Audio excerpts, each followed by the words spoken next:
მე-15 საუკუნეში ომის ტაქტიკური მოწყობა ევროპაში სამუდამოდ შეიცვალა. ეს კი შესაძლებელი ჩინელების გამოგონებამ გახადა, მათ სიცოცხლის ელექსირის ძიებაში შემთხვევით აღმოაჩინეს ნივთიერება, რომელსაც ეწოდებოდა დენთი. ერთ-ერთი პირველი იარაღი, რომელიც ევროპული ბრძოლის ველზე გამოჩნდა, იყო ბომბარდა. ეს მძიმე ქვების მსროლელი იარაღი გათვლილი იყო კედლებისა და ციხეების დასანგრევად. მისი მეშვეობით მასიური ქვები აფრინდებოდა მაღლა და გადალახავდა გამაგრებული ციხის კედლებს. ბომბარდამ ჩაანაცვლა ადრე გავრცელებული ლოდსატყორცნი, რომელიც ასევე გამოიყენებოდა სიმაგრეებზე თავდასხმისთვის, თუმცა განსხვავებით ლოდსატყორცნისგან ბომბარდა გაცილებით მარტივი გადასაადგილებელი იყო და ციხე-სიმაგრეზე შეტევისთვის ბევრად მოსახერხებელი იყო.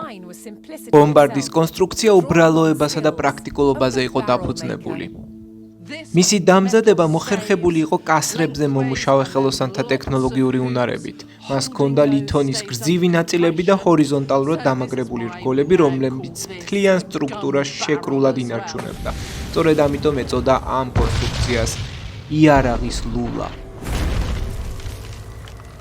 მიუხედავად იმისა, რომ ბომბარდა ძალითა და ეფექტურობით არ აღემატებოდა ლოდსარტყორცს, მისი ფსიქოლოგიური გავლენა მტერზე უზარმაზარი იყო. იმ დროიდელ სამყაროში, სადაც ხმაური იშვიათი მოვლენა იყო და ყველაზე ხმამაღალი შესაძლოა მამლის ყივილი ან სოფლის დუქანში შეხლა-შემოხლა ყოფილიყო, ბომბარდის ყრუ გახმაურება მტრისთვის საზარელი და დამაბნეველი შეგრძნება იყო.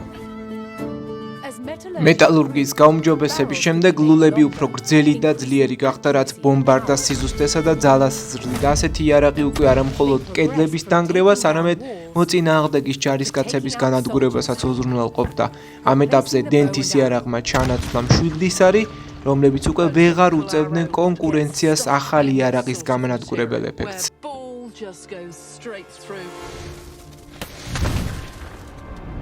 ტყვია განსხვავებით ისრისაგან ჯავშანს მარტივად ხრეტდა. 100-წლიანი ომის დროს გაჩნდა იარაღის კიდევ ერთი საინტერესო მოდელი, რობალდეკინი, ანუ მრავალლულა ტყვია.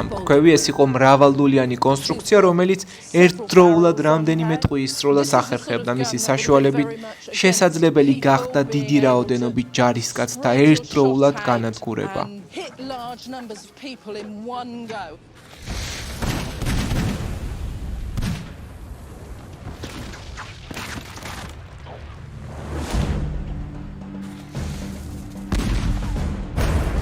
დენთმა და მის საფუძველზე შექმნილმა იარაღმა 100-წლიანი ომისთვის დამახასიათებელი საბრძოლო ტაქტიკა შეცვალა. იარაღის განვითარებამ სამუდამოდ შეცვალა ბრძოლების მეთოდიკა, რაც შემდეგ საუკუნეებში ომის ხელოვნების განვითარების მთავარ საყრდენად იქცა.